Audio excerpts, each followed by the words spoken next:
Goebbels organised huge rallies whose function, he said, was to forge the mind of the nation into a unity of thinking, feeling and desire.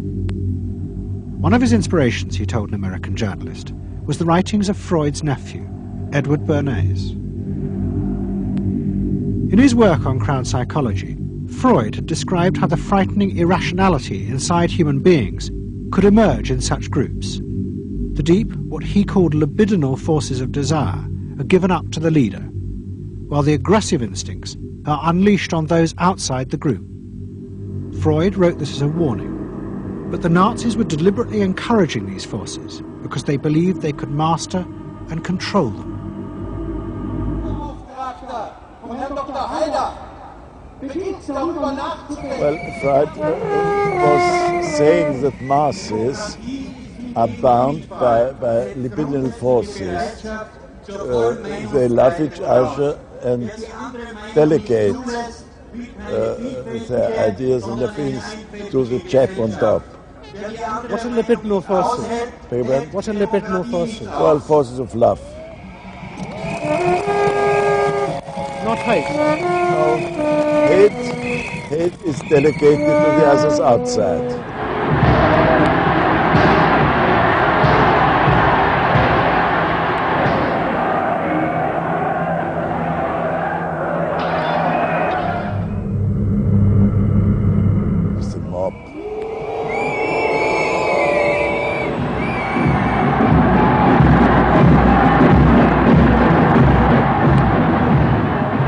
I could see from afar, looking up Wilhelmstraße towards Unter den Linden, how those 100,000 of people, when they passed Hitler, they just became completely delirious. They began to shout these cries I will never get out of my ears. Heil, Sieg, Heil, they demented.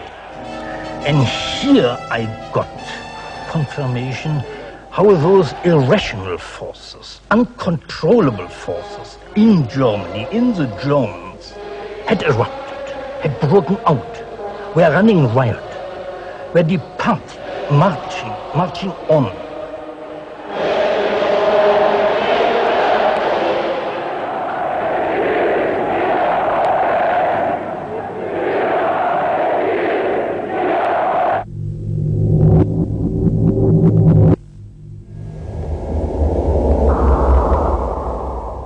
And in America too, democracy was under threat from the force of the angry mob. The effect of the stock market crash had been disastrous. There was growing violence as an angry population took out their frustration on the corporations who were seen to have caused this disaster. Then, in 1932, a new president was elected who was also going to use the power of the state to control the free market. But his aim was not to destroy democracy, but to strengthen it. And to do this, he was going to develop a new way of dealing with the masses.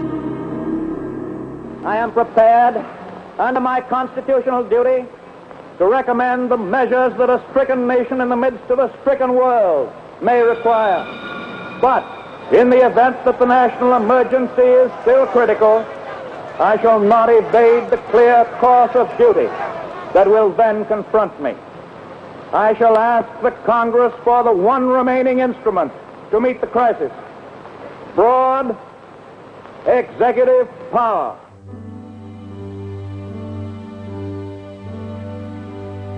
It was the start of what would become known as the New Deal. Roosevelt assembled a group of young technocrats and planners in Washington. He told them that their job was to plan and run giant new industrial projects for the good of the nation. Roosevelt was convinced that the stock market crash had shown that laissez-faire capitalism could no longer run modern industrial economies. It had become the job of government. Big business was horrified, but the New Deal attracted the admiration of the Nazis, especially Joseph Goebbels. Wir betrachten die wirtschaftliche Entwicklung in Amerika mit dem allergrößten positiven Interesse.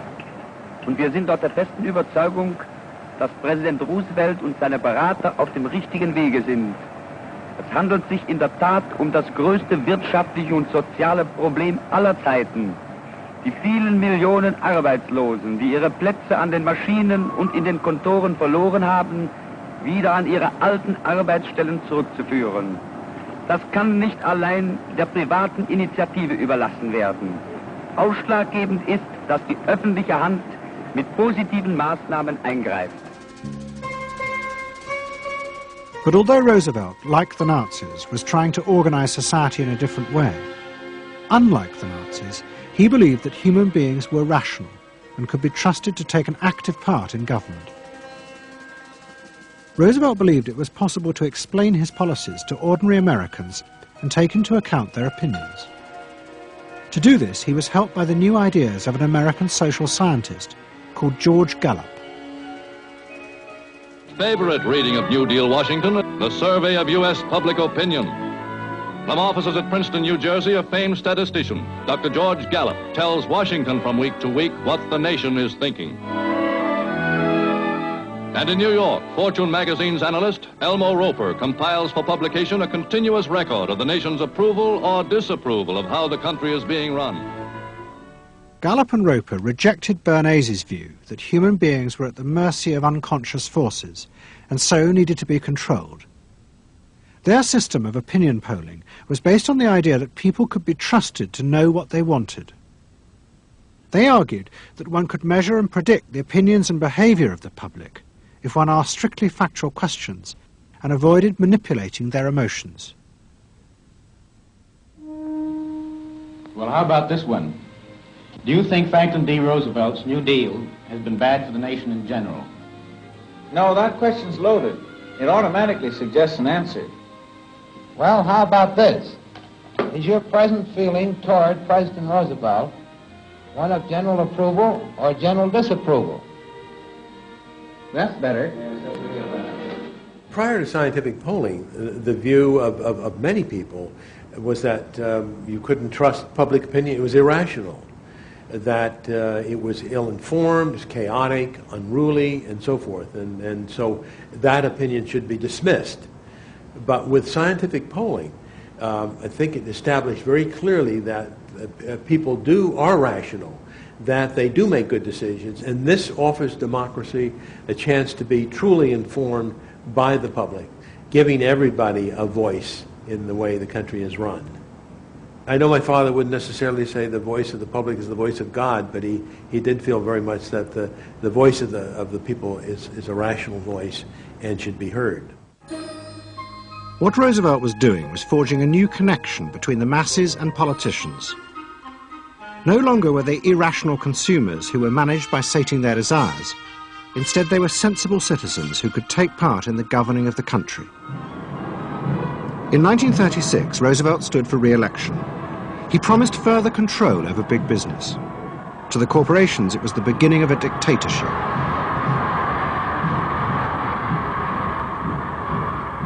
Roosevelt interferes with private enterprise and is running the country into debt for generations to come. The way to get recovery is to let business alone. But Roosevelt was triumphantly re-elected. It looks, my friends, like a real landslide this time.